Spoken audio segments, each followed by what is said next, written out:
An extremely important chapter again, और इसमें हम डिस्कस कर रहे हैं ब्लड कंजर्वेशन टेक्निक्स। इसके बारे में टाइम एंड अगेन पूछा जाता है, एज अ शॉर्ट केस भी और as part of a long case. कोई ऐसा पेशेंट मिल जाए जिसमें वो समहाउ आपको इस टॉपिक पे ले आएगा वन वे और द अदर। तो हम लोग जो नॉर्मली अन्यवा दिए जाते हैं ब्लड, इवन कार्डिक पेशेंट्स के लिए भी, तो वो एविडेंस बेस्ड नहीं होता, बिकॉज हमने, अगर आप इसमें देखो कि जो पेरी ऑपरेटिव एनीमिया है उसके ऊपर बताया गया कि कब आपने ब्लड ट्रांसफ्यूजन करनी है। तो liberal blood transfusion is not advocated, it's not superior, क्योंकि ब्लड ट्रांसफ्यूजन के बहुत सारे रिस्क हैं जिनके बारे में हम बात करेंगे, और वो ये हैं फॉर एग्जांपल, जिसमें आपके इम्यून मेडिएटेड और नॉन इम्यून मेडिएटेड है। सो जो आपके इम्यून मेडिएटेड है उसमें आपका सबसे common febrile non haemolytic reactions हैं। विद इन 4 आवर्स आपको शिवरिंग और फीवर वगैरह होने लग पड़ता है, और इसमें इसकी इंसिडेंस आप ल्यूको रिडक्शन करके इसको आप रोक सकते हो। इट्स नॉट सीरियस, इसमें ट्रांसफ्यूजन जारी भी रहती है, और लेकिन यू हैव टू इंश्योर कि ये फेब्राइल नॉन हेमोलिटिक है। इनिशियल मैनेजमेंट आपकी स्टॉप द ब्लड ही होगी, बिकॉज होने को ये ना हो कि उसको रिएक्शन ही हो रहा हो कोई सीवियर एक्यूट हेमोलिटिक की, क्योंकि fever can be non specific symptom, लेकिन पेशेंट हीमोडायनेमिकली स्टेबल है और कोई मसला मसाइल नहीं है, ब्लड प्रेशर नॉर्मल, हीमोडायनेमिक सारे ठीक है, तो फिर आप कंटिन्यू रखोगे, आप इसको कहोगे this is a diagnosis of exclusion basically. Versus अगर हीमोलिटिक ट्रांसफ्यूजन रिएक्शन होते एक्यूट स्पेशली, तो उसमें फ्लैंक पेन होती, ठीक है, रेड यूरिन होता और फीवर होता है। तो फीवर पार्ट हो सकता है of acute haemolytic transfusion reaction का भी, so you have to be careful with that. Okay, और उसके बाद आपका इम्यून मेडिएटेड में transfusion associated lung injury, we know that's immune mediated, उसमें न्यूट्रोफिल सारे उधर उस तरफ जाते हैं, माइग्रेट करते हैं, दैट्स डेफिनेटली इम्यून मेडिएटेड। आपका anaphylactic reaction is definitely immune related, and your allergic reactions are again mast cell induced, वो भी आपका आईजी इंड्यूस्ड, और उसमें मास्ट सेल्स की जो भी डीग्रैनुलेशन हो रही है आईजी मेडिएटेड, वो इम्यून मेडिएटेड है। और then graft versus host disease जो कि टी सेल मेडिएटेड रिस्पॉन्स है, और जो पोस्ट ट्रांसफ्यूजन पर्पल, ये सारे इम्यून मेडिएटेड हैं। वो नॉन इम्यून मेडिएटेड आपके इन्फेक्शियस और नॉन इन्फेक्शियस हो सकते हैं। जो इन्फेक्शियस हैं उसमें आपकी कोई भी ट्रांसफ्यूजन ही ट्रांसफ्यूजन रिलेटेड इन्फेक्शन जा सकती है, हेपेटाइटिस, बैक्टीरियल इन्फेक्शन, पैरासाइट, पर जो चीज़ नहीं लिखी वो है साइटोमेगालोवायरस, जो कि सबसे कॉमन है, इट्स एन इंट्रासेलुलर ऑर्गेनिज्म। अगर किसी को CMV है वो चला जाएगा पक्का पक्का, उसको आप जो इससे पहले आप करते हो, क्लियरेंस लेते हो जो पेशेंट की स्क्रीनिंग करते हो, उसमें CMV स्क्रीन नहीं हो सकता, जिसको होगा वो चला जाएगा और आपको पता भी नहीं लगेगा। That's a big hazard. और जो नॉन इन्फेक्शियस हैं वो हैं कोआगुलोपैथी, मैसिव ट्रांसफ्यूजन में जो मूवमेंट हो जाती है, circulatory overload important, metabolic derangement जिसमें हाइपरकलीमिया और ये जो सिट्रेट टॉक्सिसिटी की वजह से हाइपोकैल्सीमिया हो रहा है, ठीक है, delayed wound healing, hypothermia, thrombophlebitis, citrate toxicity, iron overload. और इम्पॉर्टेंट चीज़ जो इन्होंने इम्यून मेडिएटेड में नहीं बताई, वो बल्कि नहीं वो आ गई है क्रॉनिक में, सॉरी मैं देखा नहीं था, क्रॉनिक हेमोलिटिक एनीमिया, वो भी haemolytic reaction, acute haemolytic transfusion reaction and chronic, तो वो कवर हो गया। So blood transfusion has a lot of complication, इसलिए you have to employ blood conservation techniques wherever it's possible or necessary to avoid transfusion. 3 pillars of safe and rational use of blood products, ये तीनों आपस में joined up हैं। अगर आप यहाँ पे देखें तीनों ज्वाइंड है एक दूसरे से। Detection, early detection and treatment of pre operative anaemia, so prompt आपका डिटेक्ट करें, आप स्क्रीन करें पेशेंट्स को जो एनीमिक है, ट्रीट करें। जैसे for example iron deficiency anaemia, so give iron, B12 है तो यू गिव B12, सिम्टोमेटिक कोई CRF का पेशेंट है गिव एरिथ्रोपोइटिन, उसके बाद है reduction in perioperative blood loss, जो कि हम टेक्निक्स पढ़ेंगे। और तीसरा है इसका harnessing and optimising the patients specific physiological reserve of anaemia including restrictive transfusion triggers. So आपका जो ट्रिगर है ट्रांसफ्यूजन का, उसको भी आप नीचे ले आओ। ये ना हो कि आप बहुत ही जल्दी दे दो, तो आप कट ऑफ वैल्यूज़ को नीचे लाओ। इवन कार्डिक सर्जरीज में 8 तक, ये ना हो कि आप 9 पे या 10 पे करने लग पाओ। ओके, सो हमारी जो स्ट्रैटेजीज हैं ब्लड लॉस को लिमिट करने की क्या हो सकती हैं? First of all pre operative strategies, ठीक है। अब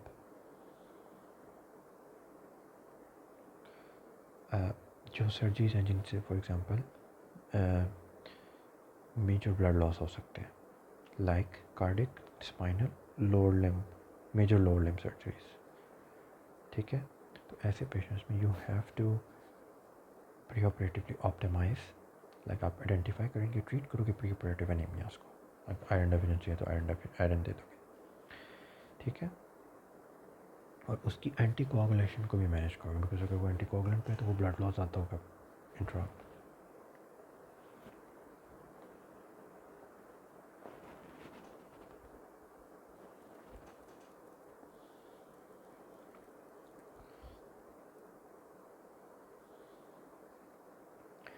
सो ओके, जो ओरल आयरन है, because iron deficiency is very common, तो जो उसकी डोज है iron of ferrous sulphate, ferrous fumarate और फेरस ग्लूकोनेट के फॉर्म में दे सकते हो। और बॉडी 6 मिलीग्राम पर डे तक का आयरन एब्जॉर्ब कर सकती है। और आपको पता है कि आप आईवी कब दोगे आयरन, और उसका कितनी देर में आ जाता है इफेक्ट। फिर एरिथ्रोपोइटिन स्टिमुलेटिंग एजेंट्स, ESAs, ठीक है। तो ये आप सिंगल डोज भी एक दे सकते हो, उससे भी बड़ा फ़ायदा हो जाता है कि उसको लॉन्ग साइड आयरन। लेकिन आपको बताना चाहिए higher than 10 HP don't give it.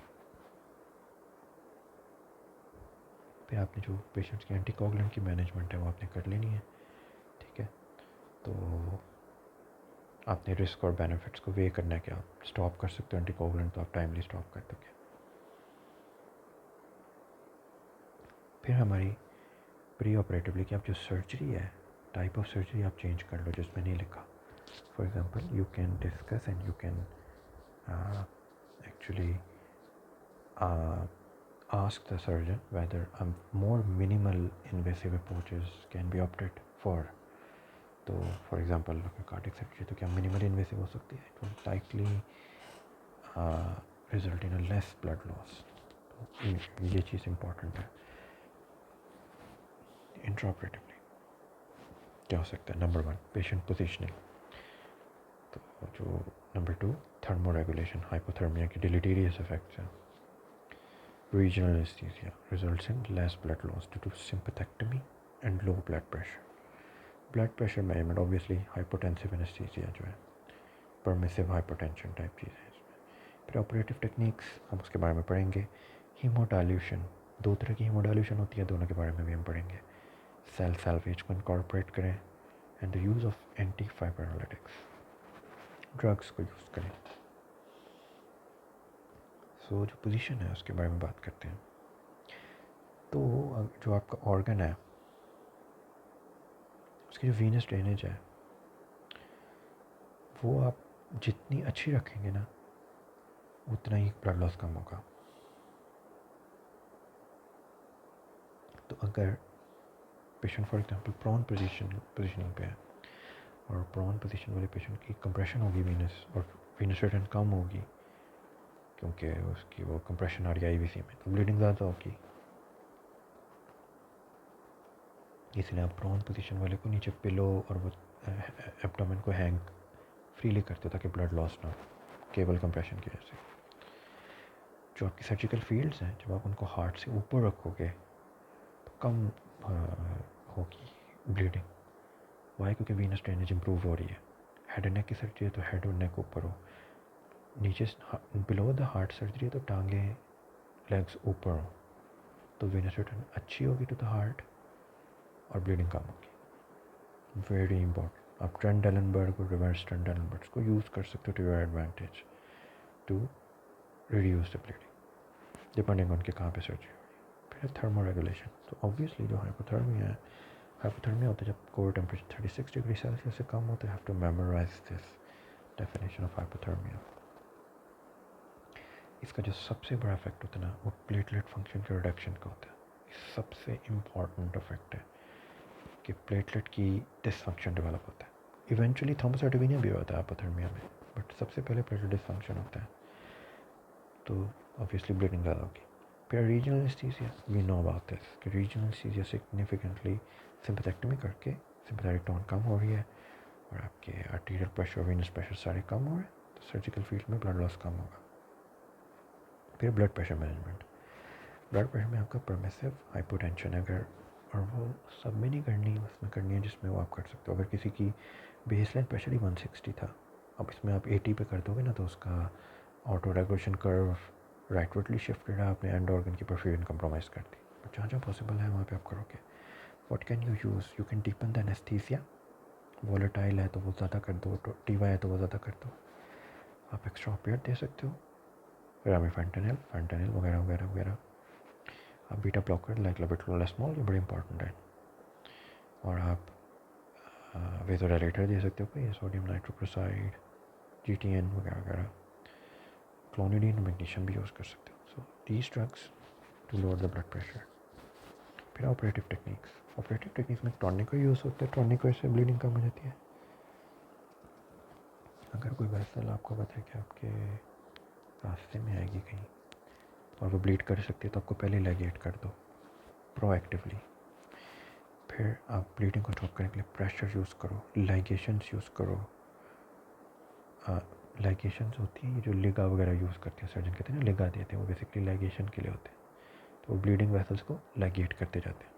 फिर डायथर्मी का यूज़ है, टॉपिकल वेसोकंस्ट्रिक्टर्स का यूज़ है, एड्रेनल स्वैब्स हो सकते हैं, और फाइब्रिन ग्लूज हो सकती हैं, बड़ी यूज़ की जाती हैं, जैसे वो सर्जिसेल और वो चीज़ें। फिर आपकी हीमोडाइल्यूशन है, जो हीमोडाइल्यूशन है उसकी दो टेक्निक्स होती हैं, एक नॉर्मोवोलेमिक और हाइपरवोलेमिक। हाइपरवोलेमिक थोड़ी सी डेंजरस होती है। नॉर्मोवोलिक हीमोडाइल्यूशन, और बाय द वे हीमोडाइल्यूशन इतनी यूज़ नहीं होती, लेकिन आप करके रह सकते हो। नॉर्मोवोलेमिक हीमोडाइल्यूशन में ये किया जाता है कि पेशेंट का ब्लड विथड्रॉ कर लिया जाता है फ्लेबॉटमी के थ्रू, और जितना ब्लड लिया है ये एनेस्थीसिया इंड्यूस करने के बाद लिया जाता है फ्लेबॉटमी करके, तो जितना ब्लड ले लिया उतना ही वॉल्यूम क्रिस्टलॉइड से रिप्लेस कर देते हैं, पेशेंट के अंदर डाल देते हैं, और जो वो ब्लड निकाला है उसको स्टोर कर लेते हैं। अब जो पेशेंट को ब्लीड होगा ना, वो एक हीमोडाइल्यूटेड ब्लड ब्लीड होगा, इंट्रॉप जो भी होगा, क्योंकि उसमें RBC कम होंगे। और फिर जब सब कुछ सिक्योर हो गया है, तो वही जो पेशेंट का ब्लड निकाला हुआ था उसको आप दोबारा डाल देते हो, वापस ट्रांसफ्यूज़ कर लेते हो at the end of surgery. ये होती है नॉर्मोवोलेमिक हीमोडाइल्यूशन। जो हाइपर वॉल्यूमिक हीमोडाइल्यूशन होती है, उसमें आप क्या करते हो कि उसमें आप पेशेंट का कोई ब्लड विड्रॉ नहीं कर रहे, उसमें आप बस पेशेंट को एक ज़्यादा अमाउंट ऑफ क्रिस्टलॉइड दे देते हो ताकि अंदर जितना भी ब्लड है वो खुद ही डिल्यूट हो जाए, तो इसमें वॉल्यूम बढ़ा देते हो, सर्कुलेटली ओवरलोड हो सकता है पेशेंट का। So that's not a very good technique. Cell salvage is a very good technique, I have to mention it. और इसमें जो इसकी इंडिकेशन है वो क्या है, anticipated loss of more than 1000 ml of blood और 20% of estimated blood volume. Increased risk factors for bleeding, patients with rare blood types, very important, and patients who refuse to receive donor blood like Jehovah's. इसमें होता क्या है कि सबसे पहले patient का ये ब्लड आ रहा है, ये वाला, और इस ब्लड के अंदर फ़ौरन हेपरिन डाली गई है, फ़ौरन, या कोई भी एंटीकोगुलेंट डाला गया, सोडियम सिट्रेट भी हो सकता है, ताकि ये कोगुलेट ना करे, और इसको नीचे भेज दिया जाता है एक रेजरवॉयर में स्टोरेज के लिए। अब इसमें स्टोर रहेगा। अब जब ज़रूरत होगी ना ब्लड की पेशेंट को ट्रांसफ्यूजन के लिए, तो हम क्या करेंगे कि हम इस रेजरवॉयर से ब्लड को निकालेंगे, या इसके अंदर सेलाइन निकालने के बाद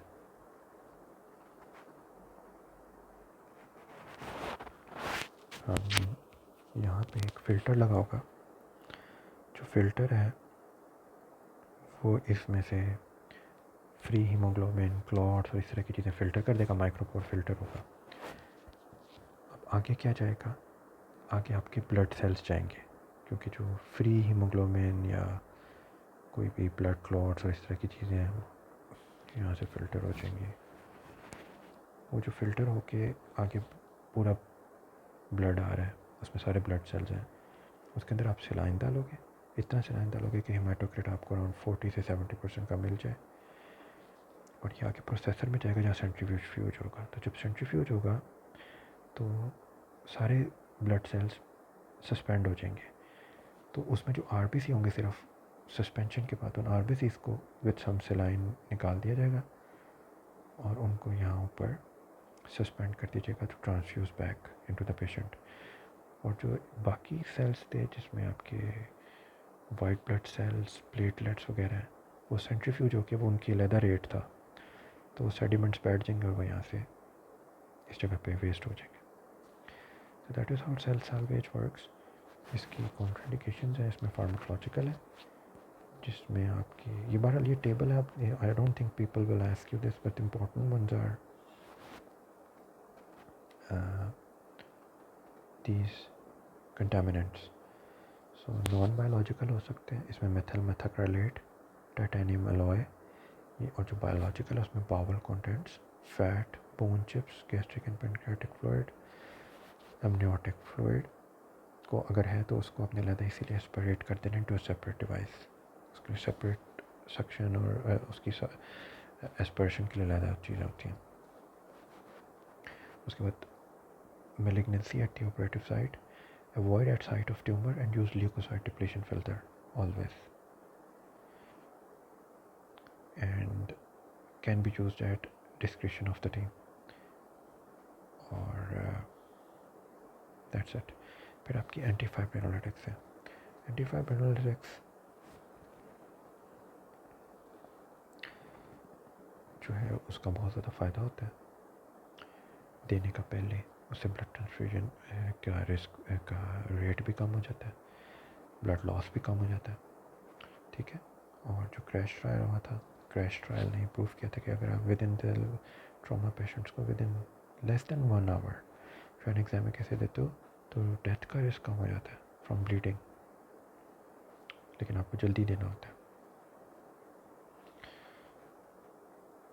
तो ये सारे टेक्निक्स हैं जिनके थ्रू आप कर सकते हो। तो जो ब्लड सैल्वेज है वो पोस्ट ऑप भी कंटिन्यू कर सकते हो ड्रेन के साथ करके और व्हाटएवर।